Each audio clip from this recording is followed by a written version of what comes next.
something changed overnight. Not gradually, not symbolically, physically. The ceiling was lower. Marcus noticed first, the way Marcus notices things. He raised his hand out of habit, and his knuckles brushed stone. Yesterday there had been clearance. Today there wasn't. He measured it without a ruler, the way you do when you've started trusting your body more than your instruments, and the number was clear. The room had contracted. The atrium had shrunk, and 2 of the 5 circles were gone. Not removed, not worn away, gone. The floor where they had been wasn't scarred or smoothed over. It was finished. Seamless. As if the circles had never been a work in progress. As if the room had simply decided it was done with that particular version of itself and moved on. By the end of the day, all of them would vanish. Now, this is the kind of thing that could send 5 people in very different directions. And it almost did, except the signal arrived at exactly the right moment, carrying exactly the wrong kind of comfort. It came in as a water-damaged community page from the outside world. Not science, not encoded data, a local newspaper.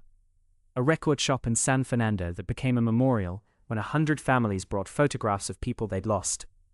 A university custodian named Jessica who walked 26,000 miles behind a cleaning cart, the length of the same campus over and over, and quietly earned 4 degrees from the institution she swept. An 86-year-old woman who had not stopped serving her church in 60 years and showed no intention of starting. Theo read it and laughed first. Not mockingly, that particular laugh of recognition, the one that sounds like, "Oh, you too." The signal for 30 days had been sending them anomalies, fossils, mathematical theorems, things hiding in geological strata. Today, it sent them people. Ordinary people who had stayed inside structures not built for them, and by refusing to leave, had changed those structures entirely. The facility log, meanwhile, filed its own quiet bombshell. It referred to them, for the first time, as occupants. Not subjects, not test participants, not prisoners, occupants. Marcus read that word twice and said, out loud, that the building had filed a status report, and they were in it. 5 occupants, present, accounted for. Like they'd signed a lease on something they didn't fully understand yet, and the landlord was just checking in. Then there was the engine room. The housing was gone. Not removed, absent, as though it had never been installed. A vertical seam ran from floor to ceiling, where the engine used to be, bowing outward, breathing cold air up from sublevel 3 at exactly 18.2 degrees. They gathered around it, all 5, and here is the part that still doesn't have a clean explanation. The seam showed each of them a different width. Eli saw it wide open. Maya saw it closing. Same wall, same moment, as if the gap weren't a gap at all, but a mirror, reflecting back whatever each person was already expecting to find. That's the kind of thing that either breaks a group or binds them. Day 30, it bound them, because Claire spoke. She had been holding something back since the previous day, a detail from the console map she hadn't shared. 9 shapes, not 8. The 9th was small, disconnected, not linked to anything else in the network. She'd kept it to herself. She told them now, standing between 2 of the vanished circles, and the confession seemed to cost her something and relieve her of something at the same time. Her artifact was a signal reflection. She wrote about Jessica and Sergio and the 86-year-old woman who keeps showing up. And somewhere in the middle of writing it, she found the thing she'd actually been trying to say.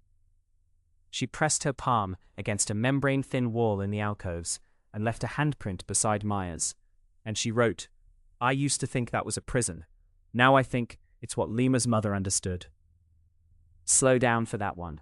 Claire, the empath, the one who has been most afraid of what the core means, arrived at something that day. Not a theory, a shift. The staying isn't entrapment. The staying is how you become present to something real. The structure closes around you and you think you're trapped, and then one day you realize the structure and you have been changing each other all along.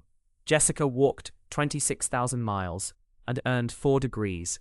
The core is lower and the circles are gone, and Claire left a handprint on the wall beside her friends. Marcus found something else in the console data, a possible 8th location directly beneath the engine room, connected by a single line. 5 observers. 2 circles gone by morning, 5 gone by evening. The building tightening. The building remembering. The building, apparently, filing paperwork. The question that stays with you isn't about the seam, or the shrinking ceiling, or even the ninth shape on the map. It's simpler than that. The signal sent them people who stayed. The facility log called them occupants. And somewhere under the engine room, there is a room that nobody has been to yet, reachable apparently by a single corridor that wasn't on any map until today. What does a building do with the people who refuse to leave?